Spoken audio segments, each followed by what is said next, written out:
Speaking of another podcast, there was on one that I listened to, an American one.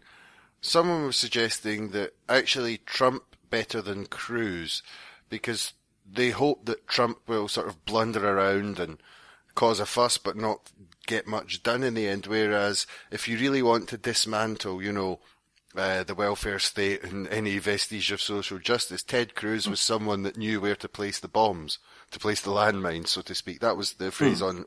And do you think there's anything in that idea? Yes, because Cruz is a true believer. I mean, Cruz scared the shit out of me. He's he's an evangelical Christian who believes in a kind of weird 19th century economically liberal version of the state. This is a guy who actually wants to get rid of women's reproductive rights, who believes it's his God-given mission to turn America into some sort of weird 19th century Victorian Christian paradise.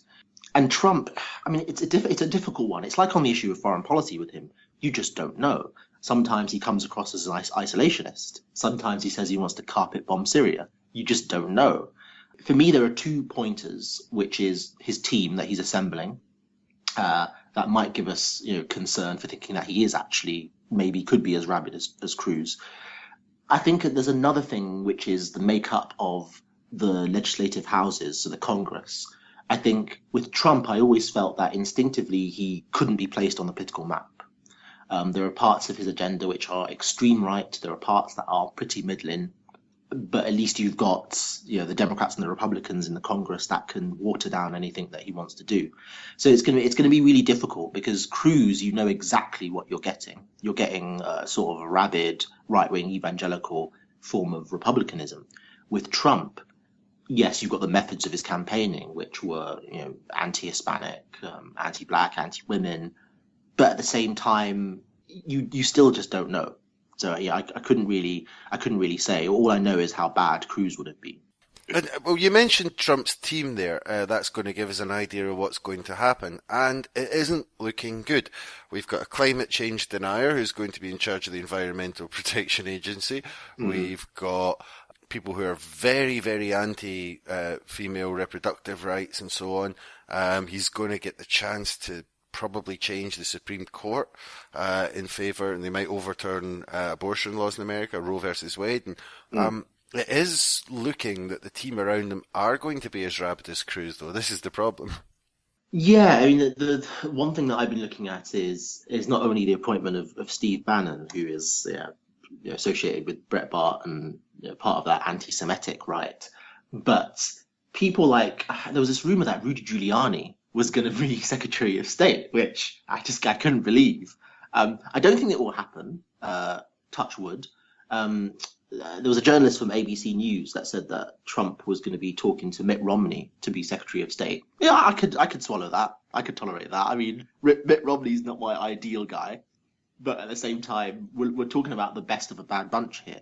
And I think what we're going to see is 2 things could happen. It could be an administration which is kind of, the inheritors of the America First tradition in America, which is broadly right-wing socially, cut the welfare state, but isolationist abroad, not wanting to get more involved in foreign wars. So it could be a weird mix like that. Or we could just get the run-of-the-mill Bush Mark III regime, in which, again, you have massive tax cuts for the rich, and America ends up bombing a few countries.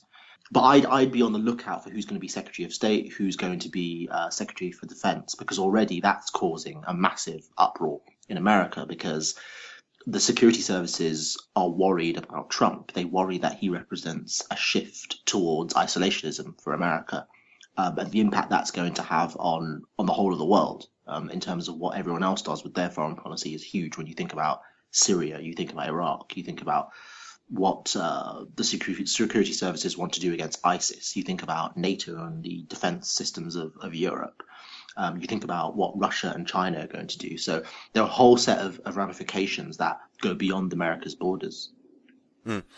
Just as a side note on that, did you see Trump going to the White House? And did you see his face? He didn't seem particularly happy about it. And I'd like, I'm sure you've listened to some of the old Bill Hicks routines and stuff.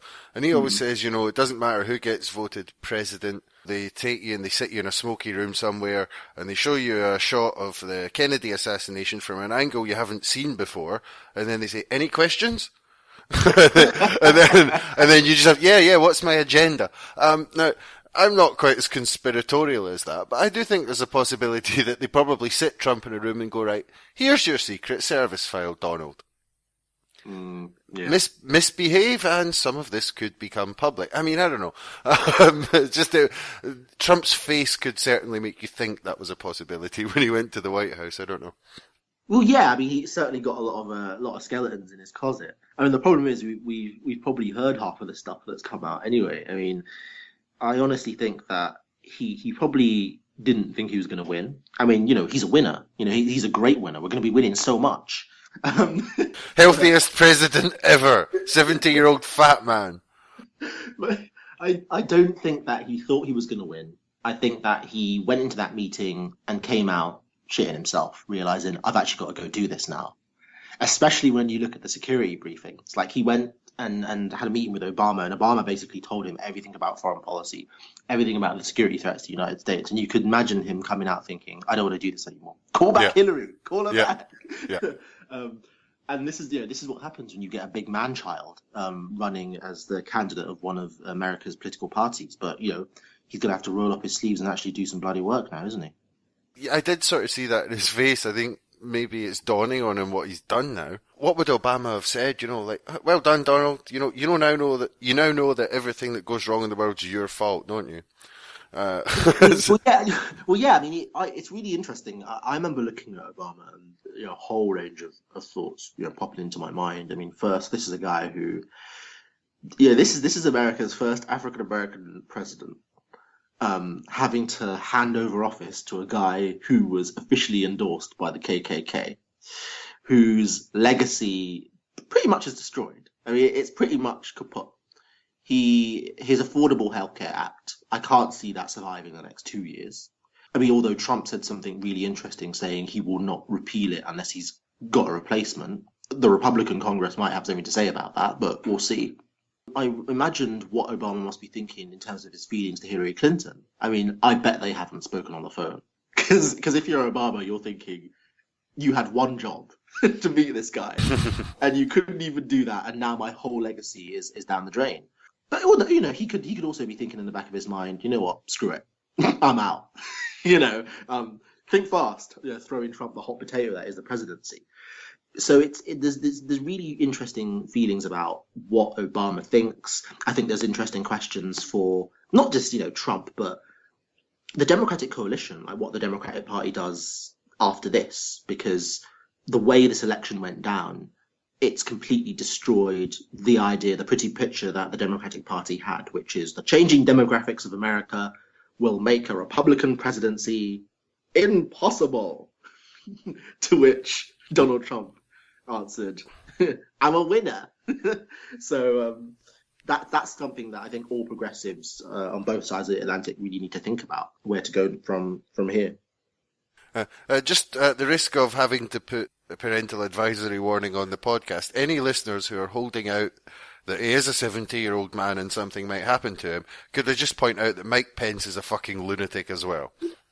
Oh, no, absolutely. This is a guy who completely wants to withdraw all reproductive rights for women. He wanted to basically get rid of equal marriage for lesbian gay couples. So got a complete neurosis about people who are transgender. Just the worst kind of guy. Did you see what he said about global warming? Is it a problem for you? He says, well, it doesn't really matter. In a few billion years, the sun's going to get bigger and destroy the Earth anyway, so what the hell? Well, it's kind of logical, really. I mean, we're all doomed in a way. I mean, the world's going to come to an end sometime. It might as well come to an end now. Yeah. We're all going to die sometime, so we might as well just shoot ourselves and have done with it. No, yeah, I mean, he's completely in line with Republican thinking. it will be. It was actually interesting because I was looking at the statement from the chief executive of an oil company, which was, I can't remember which one it was, for the purposes of our audience, but it was really interesting because she came out and said that even she found Pence highly irresponsible. So that was surprising. You know, you have even energy companies saying, well, you know, we like to make money, you know, but this guy is completely off the record. So that was really, really interesting. But I don't think that, I mean, one of the problems with this is Obama himself was sketchy when it came to climate change. I mean, yes, he signed up to Paris Accords. He signed up to the Green Initiative, which gave sort of money funding to green projects, renewable projects. He did a lot with subsidies and help for Arizona farmers and solar power. However, he did approve the Keystone Pipeline. So there's a danger that we could end up rewriting history in the sense that Obama comes out some sort of angel and Trump and Pence are sort of the devil. And, you know, they're pretty bad on climate change. But then America in general is pretty bad with climate change. And always has been. And always has been, yeah. So I wouldn't be too overdramatic about how bad it could get because it's not phenomenally fantastic now. It's all about relativity, really. So what does this mean for the left? You know, there's been the defeats all round, and we've already talked about the centrist liberal aspect of it not working, but there's other things at play here. What's to be done? I mean, protests in the street shouting, "Not my president." I'm not sure at this point what that does, although it's useful and it helps people vent a bit of anger and stuff. Michael Moore made the suggestions about, you know, they need to get in and take back the parties, much the same way that people with Labour are trying to do with Corbyn, and they need to get in and take back the Democratic Party. But do you think that's enough? No, I mean, obviously there's a battle coming up in the Democratic Party. You've got Howard Dean, who was the former DNC chair, who really is part of the DNC establishment, the Democratic National Committee establishment, who have provided us with this glorious failure. I was about to say glorious victory there. I'm getting ahead of myself. But you've got obviously Howard Dean wanting to get back. He said he'd be open to a job to rebuild the party. You've got this new guy, Keith Ellison, who has been a representative for about 10 years, who represents a much more progressive left-wing idea of what the Democratic Party should be. Following on from your question, I don't think it's enough. I mean, certainly that's a start, but left-wing parties and movements need to be connected. They need to become national movements. They need to be connected to the social fabric of their countries. Something that's definitely the problem in, you know, at least in England and America, is that left-wing politics is far too urban.